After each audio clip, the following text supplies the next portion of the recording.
Assalamualaikum warahmatullahi wabarakatuh. Waalaikumsalam. Bismillahirrahmanirrahim. Alhamdulillahi rabbil alamin. Nahmaduhu wa nasta'inuhu wa nastaghfiruh. Wa na'udzu billahi min shururi anfusina wa min sayyiati a'malina. Man yahdihillahu fala mudilla lahu wa man yudlil fala hadiya lahu. Asyhadu an la ilaha illallah wa asyhadu anna Muhammadan 'abduhu wa rasuluhu la nabiyya ba'dahu. Allahumma fassalli wa sallim wa barik ala nabiyyina Muhammadin wa ala alihi wa ashabihi wa man tabi'ahu ila yaumiddin, amma ba'd. Allahumma 'allimna ma yanfa'una warfa'na bima 'allamtana. Allahumma inna nas'aluka 'ilman nafi'a wa rizqan thayyiba wa 'amalan mutaqabbala. Para hadirin dan hadirat Bapak Ibu sekalian yang dimuliakan Allah Subhanahu wa taala, alhamdulillah di pagi hari ini kita berkumpul kembali di majelis yang mulia ini, dalam acara yang mulia ini, bertemu orang-orang mulia insyaallah. Semoga semua itu menjadikan sebab turunnya barakah dan rahmat dari Allah Subhanahu wa taala pada kita sekalian. Amin ya rabbal alamin. Bapak Ibu sekalian yang dimuliakan Allah Subhanahu wa taala, alhamdulillah kita juga sekarang sudah memasuki bulan-bulan yang mulia yang disebut dengan Al-Ashhurul Hurum. Sebagaimana dulu pernah kita bahas, ada berapa Al-Ashhurul Hurum? 4. Berapa Bu? Ibu-ibu nih yang rajin nih. Ada berapa Hurum Bu? Ada 4. Bulan apa aja? Bulan Rajab, kemudian bulan Zulqa'dah, kemudian Zulhijjah, kemudian Muharram. Jadi ada 4 bulan. Minha arba'atul hurum, kata Allah dalam Al-Quran. Ada 4 bulan yang dimuliakan, yang dihormati dalam setahun. Bulan Rajab, Zulqa'dah, Zulhijjah, dan Muharram. Sekarang kita di bulan apa nih? Hah? Wah, nggak tahu juga jangan-jangan. Hah? Zulqa'dah. Tanggal berapa? Oh, tanggalnya lewat lah. 8 ya, sekitar tanggal 25 ya, 25-26. Ya, berarti beberapa hari lagi kita akan masuk bulan Zulhijjah. Kita akan masuk bulan Zulhijjah. Bulan Zulhijjah ini selain sebagai arba'atul hurum tadi, di dalamnya terdapat hari-hari yang mulia secara khusus, yang sangat penting bagi kita untuk mengisinya dan melaluinya sesuai dengan kemuliaan hari tersebut. Sebab hari yang mulia, tempat yang mulia, tanah yang mulia tidak lantas membuat orang mulia. Bisa jadi hasilnya biasa-biasa saja. Kemuliaan waktu-waktu tertentu, tempat-tempat tertentu, itu hanya memberi makna bagi kita manakala kita isi dan kita lewati dengan amal sebaik-baiknya sebagaimana yang disyariatkan dan diajarkan oleh Allah Subhanahu wa ta'ala.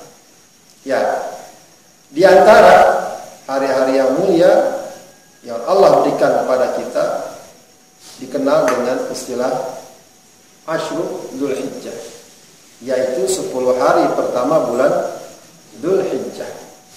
Ini yang boleh jadi di sebagian masyarakat belum terlalu dikenal. Kita umumnya mengenal hari mulia hari Ramadan saja, meskipun betul ya, atau hari Jumat saja. Tapi ada hari yang mulia, bahkan sangat mulia, yaitu 10 hari pertama bulan Dzulhijjah.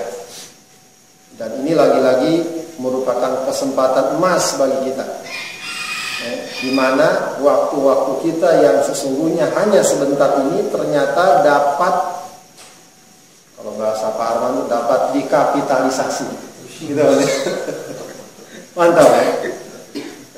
Artinya barangnya segitu-gitunya tapi nilainya bisa dilipat gandakan. Ya, itulah yang oleh para ulama dikatakan bahwa umat ini, umat Rasulullah itu ummatun marhumah, umat yang disayangi. Umat ini, umat Rasulullah, ummatun marhumah. Kenapa ummatun marhumah? Ini umat yang terakhir, tapi nanti diriwayatkan menjadi umat yang pertama masuk surga. Ini umat yang terakhir, umat yang dari segi usia kalah jauh dibanding umat terdahulu. Dalam satu riwayat Rasul katakan, "A'maru ummati sittina sana," atau kama qala sallallahu alaihi wasallam. Umur umatku rata-rata 60 tahun. Paisan berapa? Di atas 20 ya? Lebih. Kalau udah kepala 4 berarti 20 tahun lagi itu kira-kira. Gitu. Nah, umat terdahulu usianya berapa? Ratusan tahun. Nabi Nuh saja yang disebutkan dalam Al-Quran. Berapa Nabi Nuh? 950 tahun. Itu pun dakwahnya saja. 950 tahun itu dakwahnya saja, bukan usianya. Usianya lebih dari itu. Akan tetapi umat ini disebut umat terbaik. Kenapa? Salah satunya adalah karena kesempatan-kesempatan amal yang ada di dalamnya banyak yang dilipat gandakan tadi. Artinya kita akan meraih kebaikan tersebut melebihi umat-umat sebelumnya yang diberikan waktu lebih adalah apabila kita mampu memaksimalkan kesempatan-kesempatan yang ada yang Allah Subhanahu wa taala berikan. Baik, terkait dengan Asyurul Dzulhijjah banyak hadis-hadis yang sahih yang sangat kuat menjelaskan hal tersebut. Di antaranya adalah hadis riwayat Bukhari yang sangat terkenal. Rasulullah sallallahu alaihi wasallam bersabda, "Ma min ayyamin al-'amalu shalihu fiha ahabbu ila Allah min hadhil ayyam." Maksudnya hari yang 10 Dzulhijjah. Tidak ada hari yang amal soleh di dalamnya ahabbu ila Allah min hadhil ayyam, lebih Allah cintai daripada hari-hari ini. Maksudnya amal soleh di dalamnya ini menjadi amal soleh yang sangat Allah cintai dibanding amal soleh yang dilakukan di hari-hari yang selainnya. Bahkan sampai sahabat bertanya, "Walal jihadu fi sabilillah ya Rasulullah?" Tidak jugakah jihad di jalan Allah wahai Rasulullah? Tidak jugakah jihad di jalan Allah wahai Rasulullah? Artinya ada orang berjihad di luar hari-hari ini. Ada orang ibadah yang lain pada hari ini. Kata Rasulullah, "Walal jihadu fi sabilillah." Tidak juga termasuk jihad. Maksudnya amal soleh sekarang ini pada nanti hari 10 tahun Dzulhijjah lebih Allah cintai. Lebih Allah cintai dari yang lain, termasuk juga dari jihad. Illa, kecuali rajulun, seseorang kharaja bi nafsihi wa malihi, keluar dengan membawa jiwanya, membawa hartanya, falam yarji' min dzalika bi syai', namun tak ada yang kembali dari semua itu. Jiwanya nggak kembali, dia gugur syahid di jalan Allah, hartanya juga habis di jalan Allah Subhanahu wa taala. Kalau itu gak ada tandingannya dah, ya. Kalau itu tidak ada tandingan. Ya. Kesimpulannya adalah bahwa hari-hari ini 10 hari pertama bulan Dzulhijjah adalah hari di mana amal soleh sangat Allah cintai. Maka sangat penting bagi kita, Bapak Ibu sekalian, mempersiapkan sebagaimana dahulu ketika bulan Ramadan kita sering mengadakan tarhib untuk persiapan, mestinya ada tarhib juga untuk 10 hari pertama bulan Dzulhijjah. Kita persiapkan, kita sadarkan diri kita paling tidak, ya, dan kita ingatkan anak-anak keluarga kita, orang-orang dekat kita. Ini sudah mau masuk 10 hari Dzulhijjah, ayo siap-siap. Siap-siap. Setidaknya dengan amal soleh yang secara umum sudah biasa kita lakukan. Sholat kita, tilawah kita, zikir kita, itu hendaknya kita sadari bahwa sholat kita hari ini berbeda nilainya di hadapan Allah dibanding sholat-sholat di selain hari ini. Sholat hari ini lebih Allah cintai, tilawah hari ini lebih Allah cintai, zikir hari ini lebih Allah cintai, ngaji kita hari ini lebih Allah cintai. Apa saja amal soleh yang dilakukan pada 10 hari pertama bulan Dzulhijjah itu sesuatu yang sangat Allah cinta. Di samping itu ada beberapa amalan khusus. Nah ini juga kenapa 10 hari pertama bulan Dzulhijjah ini sangat Allah cintai. Sampai dalam tafsir Al-Fajr, surat Al-Fajr, wal fajri wa layalin 'ashr, itu jumhur ulama tafsir menyatakan bahwa walayalin 'ashr, Allah bersumpah dengan fajar dan malam-malam yang 10, walayalin 'ashr. Jumhur ulama tafsir menyatakan walayalin 'ashr adalah malam-malam 10 pertama bulan Dzulhijjah. Kalau Allah sudah bersumpah biasanya menunjukkan kemuliaan atau ada nilai yang istimewa dari sesuatu yang Allah bersumpah dengannya. Ya, Ibnu Hajar Al-Asqalani mengatakan bahwa kemungkinan malam atau hari-hari 10 pertama bulan Dzulhijjah ini mulia karena juga di dalamnya terdapat ibadah-ibadah utama. Ibadah-ibadah utama tersebut usul ibadah, pokok-pokok ibadah yang tidak terdapat pada hari-hari lainnya. Ya, sholat, puasa, di sana nanti ada juga ibadah puasa, zikir, ada haji, ada kurban, itu nggak ada di waktu yang lain. Nggak ada di waktu yang lainnya. Maka wajar kalau kemudian hari ini menjadi hari yang sangat istimewa. Ya, jadi kesimpulannya adalah secara umum ibadah yang memang sudah biasa kita lakukan, tinggal kita tingkatkan. Kita juga bisa tambah dengan bentuk-bentuk ibadah yang lainnya. Ada pula ibadah-ibadah yang memang secara khusus mendapatkan tuntunan atau diajarkan pada hari-hari ini. Ya, pada hari-hari ini.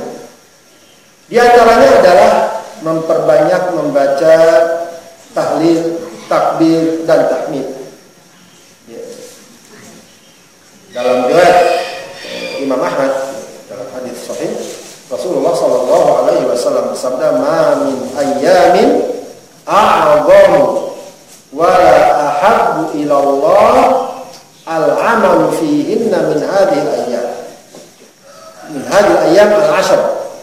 Fa'akthiru fihinna at-tahlil wat-takbir wat-tahmid."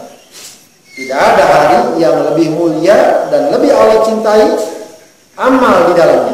Artinya tidak ada hari di mana amal di dalamnya lebih mulia dan lebih Allah cintai dibanding hari-hari pertama 10 Dzulhijjah. Fa'akthiru fihinna, perbanyaklah pada hari-hari tersebut at-tahlil wat-takbir wat-tahmid. Tahlil, takbir, dan tahmid. Apa tahlil? La ilaha illallah. Jadi jangan dikira kita anti tahlil. Kita juga pendukung utama tahlil. Apa tahlil? La ilaha illallah. Wat takbir Allahu akbar. Wat tahmid alhamdulillah. Maksudnya ungkapan yang sering kita dengar, la ilaha illallah, Allahu akbar, Allahu akbar, la ilaha illallah, walillahil. Itu yang disunnahkan untuk banyak dibaca, untuk banyak dibaca. Baca sambil ringan, Allahu akbar, la ilaha illallah, Allahu akbar, Allahu akbar, walillahil hamd. Sama seperti takbiran gitu. Seperti takbiran. Jadi takbiran bukan cuma Idul Fitri aja. Bahkan para ulama membagi pada hari-hari ada dua bentuk takbir ini. Namanya takbir mutlak dan takbir muqayyad. Takbir mutlak dari tanggal 1 sampai tanggal 9. Itu takbir mutlak. Apa maksud takbir mutlak? takbir yang tidak ditentukan waktunya, kapannya, kapan aja. Lagi naik kereta, baca Allahu Akbar, Allahu Akbar, Allahu Akbar, la ilaha illallah, Allahu Akbar, Allahu Akbar, walillahil hamd. Kalau di Saudi itu masih ada yang kayak gitu. Lagi di pasar kita dengar ada orang lagi takbir. Kalau di sini kita kayaknya masih lihat kiri kanan. Ya. Di sana itu kalau naik mobil umum masih biasa kita. Naik masuk warung masih biasa, assalamualaikum. Naik mobil juga begitu, assalamualaikum. Ini kalau di sini kita naik angkot, assalamualaikum, takut di jalan tengah ngamen. Assalamualaikum. Padahal itu biasa dan memang sudahnya begitu kan. Semua orang yang dikenal atau nggak dikenal, itu budaya kita kurang mendukung. Ya. Naik angkot jawab salam, orang udah nengok aja. Siap-siap nih. Kalau nggak tukang ngamen, tukang minta-minta. Ya di sana masih kalau udah masuk 10 Dzulhijjah hijjah, kadang-kadang kita dengar orang lagi belanja, ada orang lagi atau di kantor biasanya kalau banyak. Tapi ringan aja, nggak rame gitu. Itu namanya takbir mutlak. Itu banyak kita baca sunnah, kita baca terus. Kita baca sambil antri, ibu-ibu sambil masak, sambil gendong anak. Gitu ya, Allahu Akbar, Allahu Akbar, la ilaha illallah, Allahu Akbar, Allahu Akbar, walillahil hamd. Hadirkan perasaan tentu saja membesarkan Allah, memuliakan Allah, mentauhidkan Allah, dan hadirkan perasaan bahwa ini adalah amal yang paling Allah cintai. Itu takbir mutlak. Pak Arman di kantornya bisa juga tuh gitu. Mulai tanggal ini semuanya harus takbir di kantor. Oh, mantap tuh. Kalau dari atasan biasanya berhasil cepat. Kalau enggak dimutasi, bikin surat edaran. Itu kan mutlak. Yang kedua takbir muqayyad. Takbir muqayyad ini kalau di kampung-kampung kita itu setelah Idul Adha. Sebenarnya enggak, sejak tanggal 9. Sejak hari Arafah. Sejak hari Arafah. Muqayyad maksudnya terbatas waktunya. Dia sunnahnya dibaca setelah sholat fardu. Sebelum kita membaca zikir-zikir sholat seperti biasa, setelah salam, maka sunnahnya baca takbir. Allahu Akbar, Allahu Akbar, la ilaha illallah, Allahu Akbar, Allahu Akbar, walillahil hamd. Sudah baca. Entah 3 kali atau berapa, baru baca zikir-zikir sholat seperti biasa. Itu takbir muqayyad. Takbir muqayyad. Ya. Itu sampai kapan? Sampai akhir hari tasyrik. Akhir hari tasyrik. Tanggal 13 Dzulhijjah. Jadi habis sholat maghrib baca, habis sholat zuhur baca, dan biasanya di beberapa masjid di sini masih ada. Di beberapa masjid kalau imamnya paham, habis sholat fardu baca takbir. Ya perkara takbir sendiri-sendiri, takbir imam kemudian diikuti makmum, insya Allah tidak mengapa. Sekedar untuk mengingatkan dan mengajarkan jamaah. Baik, itu juga salah satu ibadah-ibadah yang khusus ya, pada 10 hari pertama bulan Dzulhijjah. Ibadah lainnya yang juga khusus ya, tentu saja adalah ibadah haji. Ibadah haji. Al-hajju asyhurun ma'lumat. Haji dilaksanakan pada bulan-bulan yang telah ditentukan. Apa aja bulan haji? Nah, bulan haji apa ya?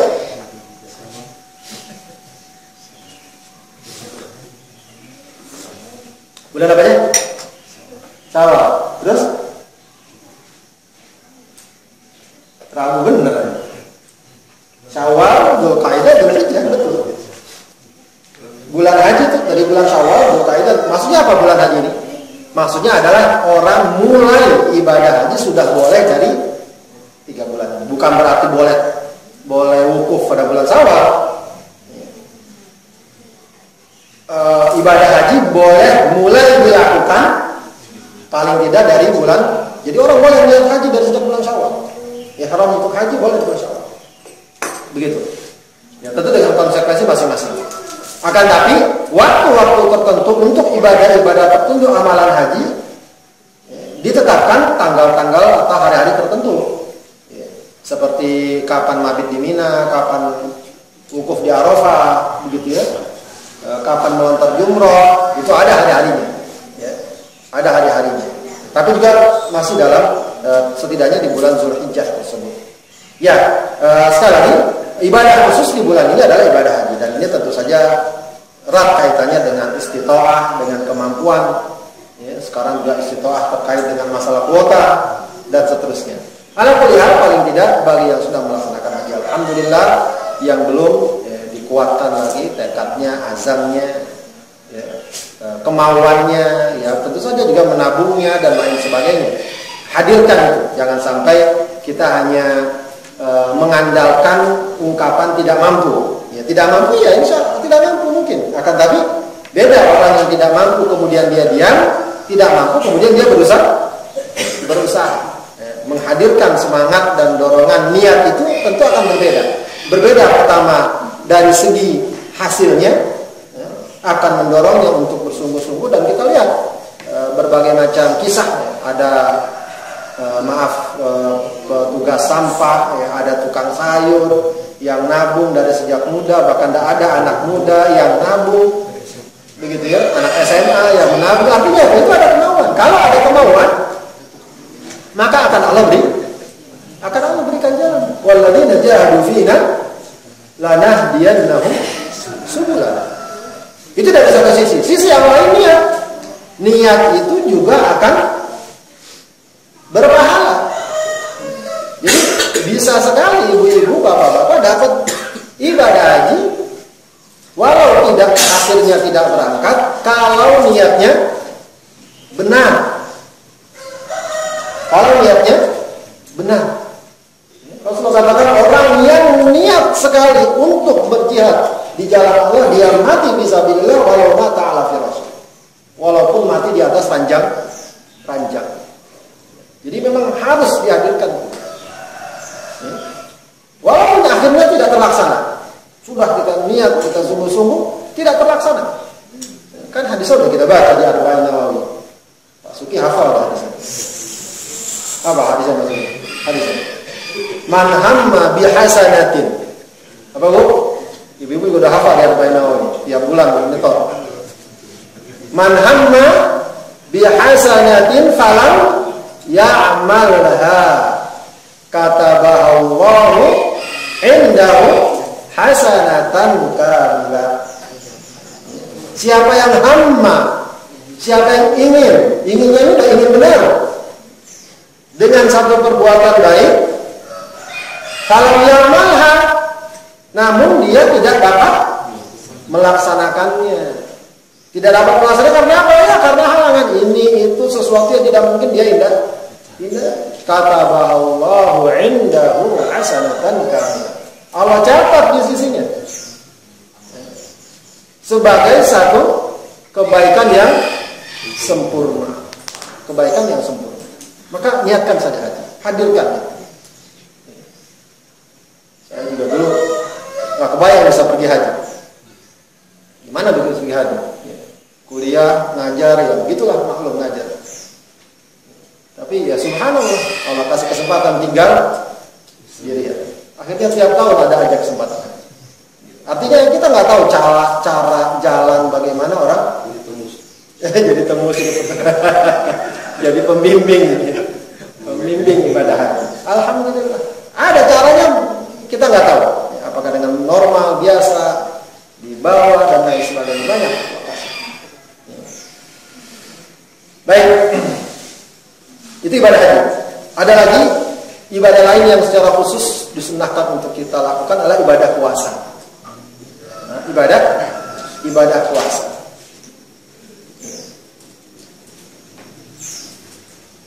Ini memang yang secara khusus bagaimana kita kenal yaitu puasa Arafah. Puasa Arafah. Shaum Arafah yang dalam banyak hadis disebutkan siyamu yaumi Arafah yukaffiru as-sanata allati qablahu wallati ba'dahu atau kama qala sallallahu. Puasa Arafah itu menghapus dosa setahun sebelumnya dan setahun sesudahnya. Puasa Arafah tanggal 9. Tanggal 9 Dzulhijjah. Jadi kalau jamaah haji di hari Arafah justru tidak disunahkan, bahkan dikatakan makruh kalau seandainya melemahkan, maka kita yang tidak pergi haji sunnah puasa Arafah. Ini juga ya, jangan mentang-mentang dikatakan sunnah kemudian kita santai, tidak. Kita ingatkan lagi diri kita, jamaah kita, musola kita untuk menghidupkan puasa Arafah. Jadi upayakan sedapat mungkin bagaimana suasana katakanlah puasa Ramadan hadir pada waktu-waktu yang mulia ini. Puasa Arafah. Semua anggota keluarga kalau bisa berpuasa, sahur bareng-bareng. Gitu ya, sahur bareng-bareng. Bikin kalau bisa mengurus musola, diingatkan besok hari Arafah. Kalau memang mau bikin puasa biar rame gitu ya, buka takjil di musola, bagus. Biar paling tidak masyarakat tahu bahwa ini ada puasa yang meskipun sunnah tapi sayang sekali atau bahkan rugi sekali kalau kita tidak maksimalkan puasa. Bahkan dengan keumuman hadis tadi, seperti Imam Nawawi rahimahullah juga menganjurkan puasa dari tanggal 1. Puasa dari tanggal 1 sampai tanggal 9. Ya tentu saja sesuai dengan kemampuan. Kalau mau full sampai tanggal 9 bagus. Kalau tidak selang-seling dengan keumuman hadis tadi bahwa ini adalah menjadi amal soleh yang paling Allah cinta.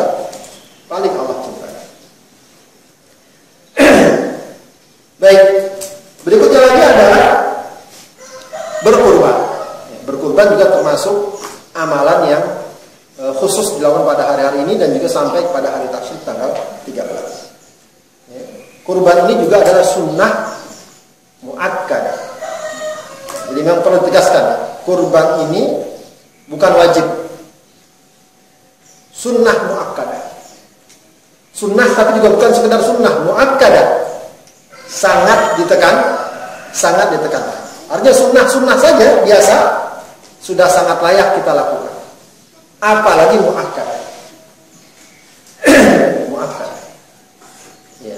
Ibadah sunnah ini, Bapak Ibu sekalian, dari segi kedudukan memang tidak seperti ibadah wajib. Tapi ketika orang melaksanakannya, itu nilainya apa istilahnya? Kualitas orang tersebut bisa jadi melebihi apabila dia melaksanakan ibadah wajib. Dari mana kita pahami? Orang kalau melaksanakan ibadah wajib biasanya sekedar menggugurkan kewajiban, sekedar jangan sampai dosa, begitu kan? Biasanya akhirnya juga asal-asalan. Tapi orang kalau sudah sampai melaksanakan ibadah sunnah, artinya apa? Dia udah pengen pahala. Kalau orang Depok bilang giro, dia mau pahala, giro ya. Ngeber sama pahala, pengen sama pahala. Tamak sama pahala. Padahal kalau dia nggak laksanakan dia nggak berdosa, tapi dia mau laksanakan. Artinya apa? Dari segi gambaran komitmennya, loyalitasnya, ketaatannya melebihi, memberikan nilai tersendiri.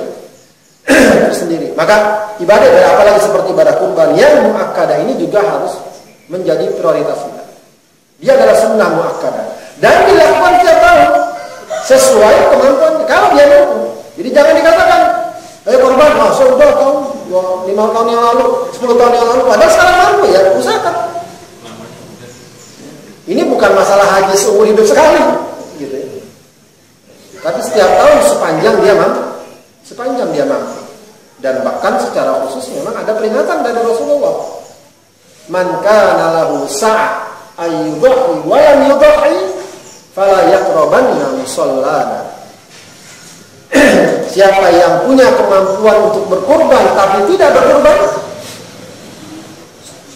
jangan dekati tempat sholat id kami. Jangan sholat id bareng deh, begitu bahasanya. Tentu saja ini lebih kepada peringatan agar jangan sampai orang meremehkan berkurban. Karena itu memang jumhur ulama berpendapat bahwa berkurban ini adalah sunnah muakkadah, kecuali pola alam mazhab Hanafi kalau tidak salah, atau mazhab Zahiri wallahu a'lam, yang menyatakan bahwa berkurban itu wajib. Ya, maka kita ingatkan, hadirkan diri kita juga keinginan untuk berkurban. Ya, kalau tidak mampu lagi-lagi ya niatkan, rencanakan agar suatu saat kita bisa berkurban. Ada beberapa hal yang juga sering ditanyakan. Biasanya kalau belum akikah, apakah akikah dulu, apakah korban dulu, begitu ya? Apakah sah korban kita kalau kita belum akikah? Saya sering jawab bahwa masalah ini tidak ada kaitannya.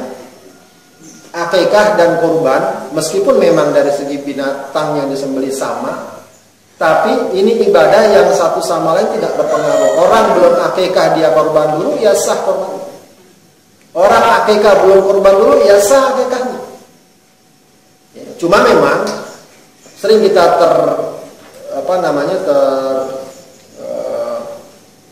paku pada pernyataan orang kalau belum akikah seakan-akan dia belum boleh ngapa-ngapain.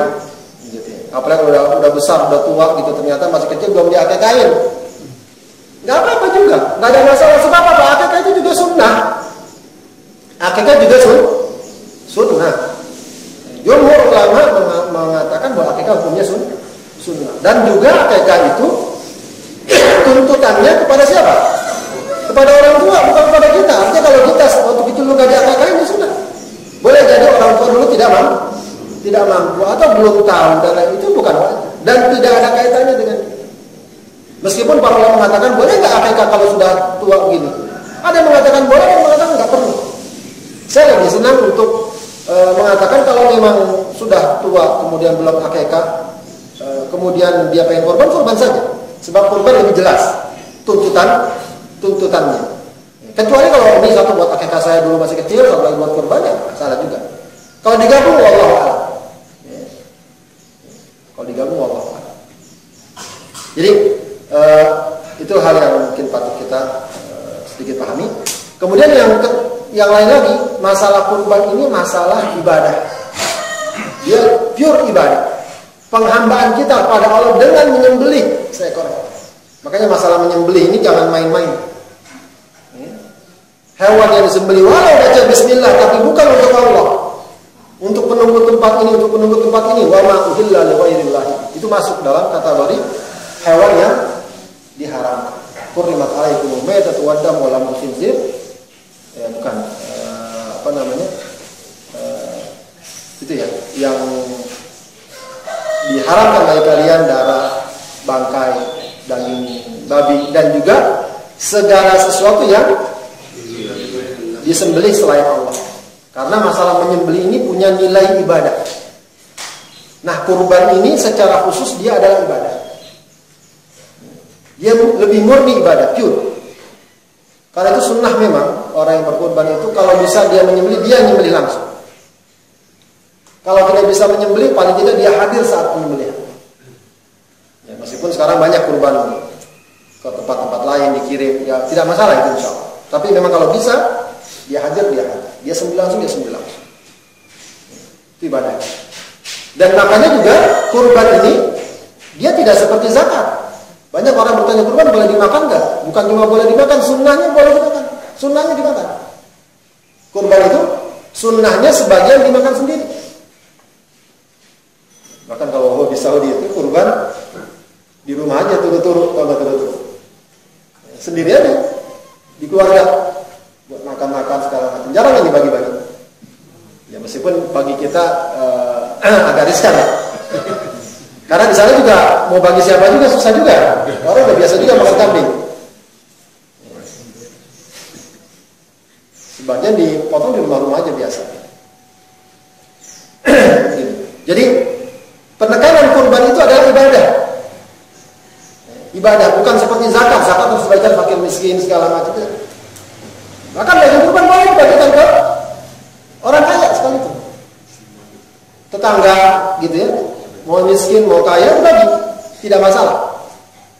Jadi jangan disamakan secara persis dengan zakat atau sedekah, tidak. Dia adalah kurban. Namanya kurban artinya apa? Mempersembahkan ya, ibadah ketundukan kita dengan menyembelih binatang karena Allah Subhanahu wa ta'ala. Karena itu juga dalam masalah kurban tidak ada opsi apa? Mengganti kurban dengan uang. Itu tidak ada opsinya. Kalau zakat meskipun ada perdebatan, zakat fitrah misalnya, masih ada opsi mengganti beras dengan uang.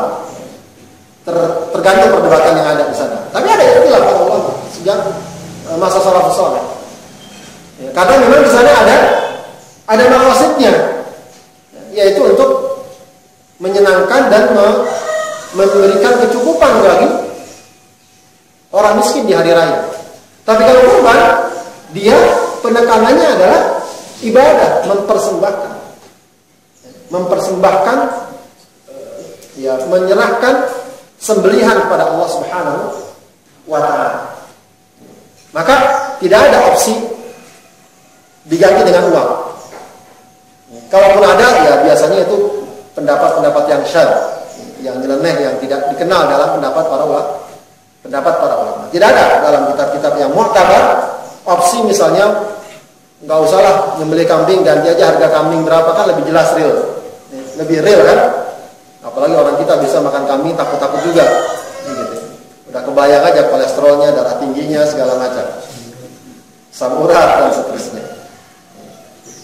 Ya. Selebihnya hukum-hukum berkurban insya Allah sudah banyak kita dengar, kita bahas. Hanya ingin saya sampaikan beberapa poin itu saja. Kesimpulannya adalah para hadirin yang Allah Subhanahu wa ta'ala, kalau memang ada kesempatan untuk kita berkurban, maka upayakanlah, lakukanlah ya, sesuai dengan kemampuan kita. Apakah dengan seekor kambing atau dengan sepertujuh sapi.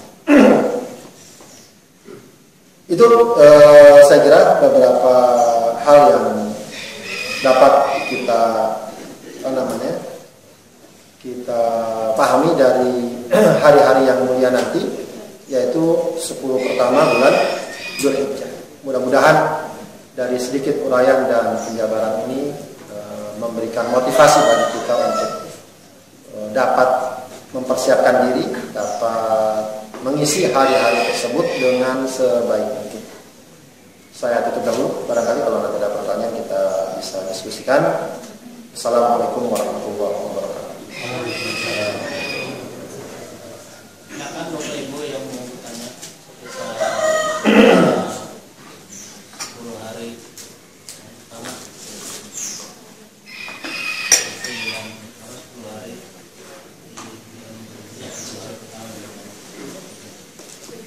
Oh ya, ada lagi juga tadi satu ya salat Id. Salat Idul Adha-nya belum. Salat Idul Adha. Salat Idul Adha ini sebagian ulama mengatakan sunnah, tapi yang cukup kuat bahkan dia wajib. Sebab apa indikasi bahwa dia wajib? Rasulullah perintahkan semua masyarakat untuk hadir, termasuk yang haid sekalipun. Meskipun dia tidak ikut sholat, dia perintahkan untuk hadir, menghadiri majlis sholat. Dan beda antara sholat Id dengan sholat Idul Adha dengan sholat Idul Fitri. Pertama, sholat Idul Adha lebih bagus dilakukan lebih cepat. Sholat Idul Fitri lebih lambat, lebih siang. Apa hikmahnya? Ya, sholat Idul Adha lebih cepat agar cepat-cepat motong. Biasanya orang udah gak sabar pengen motong, cepat sarapan. Makanya juga sholat Idul Adha sunnahnya juga tidak makan sebelum sholat. Kalau Idul Fitri sunnahnya makan sebelum sholat, dan sholatnya ya ditunda sebentar. Juga sekaligus agar lebih tersedia waktu untuk membagikan zakat fitrah. Sebab zakat fitrah kalau sudah sholat Id sudah tidak berlaku.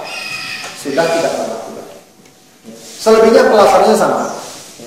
Perasaannya sama, sholat 2 rakaat, rakaat pertama 7 kali takbir, rakaat kedua 5 kali takbir, kemudian khutbah, itu sama. Wallahu a'lam.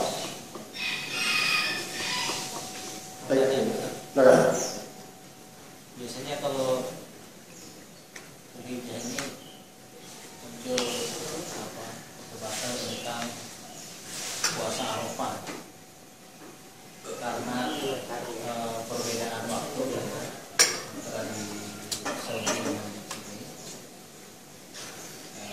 sehingga ada yang memperdebatkan di puasa Arafah ini tanggal 9 atau pada saat wukuf, diiringi orang wukuf di Saudi, termasuk 10 Zulhijjah juga kan? Ya. Yang mana? Ya, memang sering banyak perdebatan dalam masalah ini. Saya lebih memilih dengan kaidah yang memang sudah kita pakai, sebagaimana yang kita pakai dalam masalah Ramadan. Biar nggak istilahnya mencela-mencela juga maksud saya. Bukan mencela-mencela, yang bahasa mungkin terlalu kasar. Biar tidak gonta-ganti kaidah.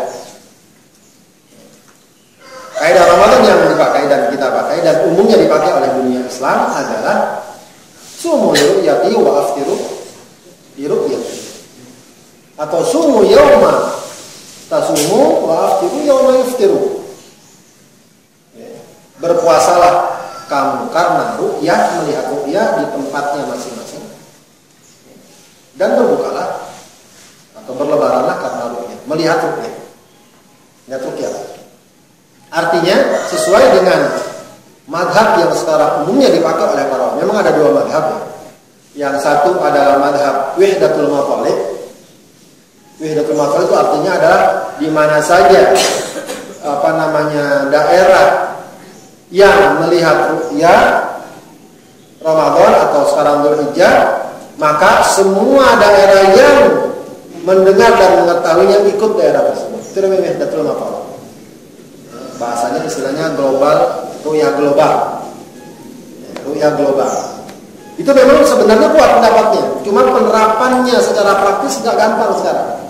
Karena apa? Karena memang ya perbedaan politik segala macam, tidak ada khilafah, gitu, tidak ada kesatuan umat secara umum di bawah satu kepemimpinan. Karena ada 2 pendapat yang kedua yang sekarang banyak dipakai termasuk negara-negara lain, termasuk Saudi sendiri, yaitu wihdatul mathalib. Wihdatul mathalib artinya masing-masing negara menentukan sendiri sesuai dengan ru'yahnya masing-masing. Karena itu memang juga terjadi. Artinya ru'yah atau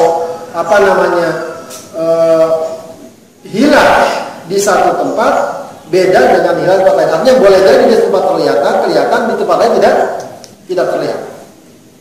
Tidak terlihat. Artinya masing-masing negara menentukan sendiri. Masing-masing negara menentukan sendiri.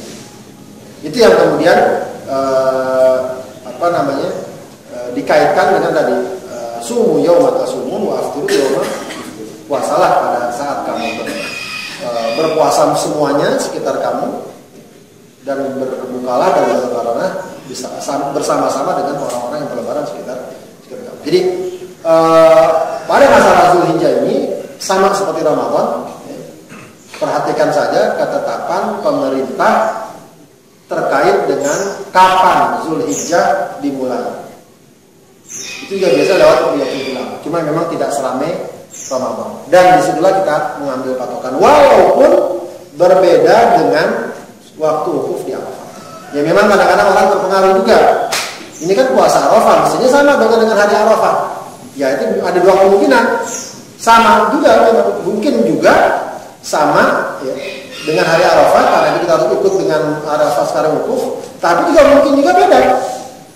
Ya artinya puasa Arafah adalah nama saja untuk tanggal 9 Zulhijjah. Sama dengan puasa Asyura. Jadi kaitannya bukan masalah dengan tempat, masalah dengan waktu. Puasa Asyura, puasa tanggal 10 Muharram. 10 Muharram mana? Ya sesuai dengan pemahaman yang kita pakai sekarang. Ikhtilaful mathalib, masing-masing negaranya. 10 Muharram di Indonesia mungkin saja beda dengan 10 Muharram di Bisa. Sebagaimana satu Syawal di Indonesia beda dengan satu Syawal di Saudi. Jadi, Allah saya lebih memilih karena memang kita sudah memakai konsep dan pemahaman ikhtilaful maqalid. Kita lihat ketetapan 1 Dzulhijjah di Indonesia, apakah sama dengan akhirnya di Saudi misalnya? Kalau sama bagus, kalau enggak ya. Sebab memang kalau kayak gini terus kita ini kan akhirnya nanti susah. Ada perbedaan-perbedaan tersebut. Mungkin kalau cuma urusan pribadi gampang. Tapi kalau urusannya khutbah Idul Adha, menyembelih segala macam, ntar jadi ruwet lagi. Wallahu a'lam. Pernah dapat info misalnya di Saudi itu kalau hari 9 atau 10 hari Jumat misalnya, itu ada yang digugurkan atau dimajukan. Satu juga kemudian misalkan apakah memang saum Arafah yang di luar Saudi itu yaitu menghormati orang sedang Arafah itu apakah akan jadi? Ya, info kayak gitu tuh nggak mungkin. Ini dimundurkan, dimajukan hari Arafah tuh nggak mungkin. Itu bukan perkara sembarangan. Itu biasa isu-isu. Setiap tahun mesti ada. Katanya biar Arafahnya hari Jumat maka dimajuin hari Arafahnya. Emangnya acara pengantenan bisa dimajuin? Itu nggak mungkin. Jadi kayak gitu jangan terlalu kita gampang. Ini katanya ntar kalau hari Arafahnya hari Jumat dimundurin Sabtu. Kenapa? Kalau hari Jumat ntar dianggap haji akbar, orang jadi berbondong-bondong pergi haji. Itu nggak mungkin. Nggak mungkin kayak gitu dimain-mainkan. Itu bukan masalah sepele. Nggak usah orang Indonesia, orang semua pasti marah total. Hari Arafah bisa dimain-mainkan begitu, nggak mungkin. Itu bukan hari ringan. Jadi nggak ada kaitannya apakah nanti Arafah Jumat, Sabtu. Kalau memang udah waktunya itu ya udah. Kemudian juga isu yang sering terdengar, Saudi misalnya pernah salah dalam menetapkan Lebaran sehingga disuruh bayar fidyah, denda segala macam semua rakyat. Itu juga isu. Nggak pernah itu benar. Itu isu saja. Itu untuk membuat orang ragu, jangan-jangan Saudi salah lagi nih misalnya. Kenapa? Karena memang fatwa ulamanya kalaupun salah nggak apa-apa. Itu istihad. Istihad. Nggak ada istilahnya. Oh kemarin penetapannya salah tuh jadinya Ramadan kurang 1 hari, maka yang lain harus puasa kafarat atau nambah qadha. Itu nggak ada. Itu isu aja. Tiap tahun selalu ada isu. Tiap tahun ada satu isu. Jadi nggak ada istilah Arafah dimundurin, dimajuin karena takut membludak atau karena takut ini, takut itu tuh nggak ada. Itu nggak mungkin. Saya yakin itu nggak mungkin dan itu mustahil. Sebab itu bukan perkara ringan. Itu kalau ya tadi kalau kita mau bikin khitanan anak dimundur di mana sih bisa. Arafah dimundur. Adapun hari Arafah kita puasa Arafah untuk menghormati secara khusus tidak ada. Secara khusus tidak ada. Yang ada memang tadi juga belum saya sampaikan bagi orang yang berkurban kalau masuk 10 pertama bulan Dzulhijjah larang untuk motong rambut dan kuku. Meskipun para ulama berbeda pendapat larangannya apakah haram, apakah makruh boleh. Karena makruh itu ada dekat pada haram, dekat kepada kebolehan. Makruh litanzih. Tapi paling tidak kita upaya sebagai upaya untuk menyempurnakan berkurban kita. Kalau kita sudah niat berkurban, maka tanggal 1 Dzulhijjah jangan potong rambut, jangan potong kuku. Ya paling enggak sebelum-sebelumnya udah kita rapikan semua. Gitu ya. Sebab kalau biasa kuku kita seminggu udah panjang, berarti sehari sebelumnya sudah harus kita. Ya. Jadi secara khusus tidak ada bahwa puasa Arafah ada kaitannya langsung ya. Memang ini jadi perdebatan sih ya, karena memang namanya ada kandung ya puasa Arafah. Ada kaitan langsung dengan wukuf di Arafah. Maksud saya adalah tidak mesti puasa Arafah kita di sini harus sama persis waktunya dengan wukuf di sana. Ya. Karena memang boleh jadi tadi akibat dari ikhtilaful maqalid mungkin saja terjadi perbedaan. Allah. Coba Bapak Ibu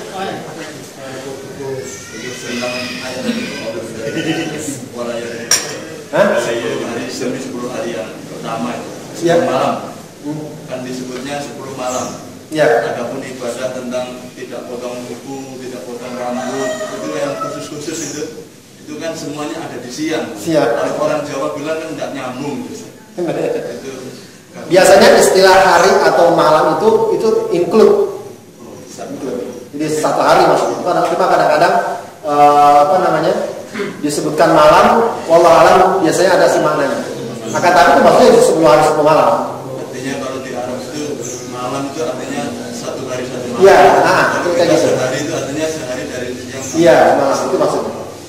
Nah, sama seperti hadis yang terkenal itu juga man ataka hinan man ataka arafan fasawan syai'un lam yuqbal lahu lam yuqbal lahu sholatu 40 lailah. Orang yang datang dukun nanya sama dukun, maka tidak diterima baginya sholat 40. Tulisnya 40 malam, bukan berarti hari ini diterima. Maksudnya satu malam satu hari sehari semalam. Sehari semalam. Sampai juga kadang-kadang disebut yaum.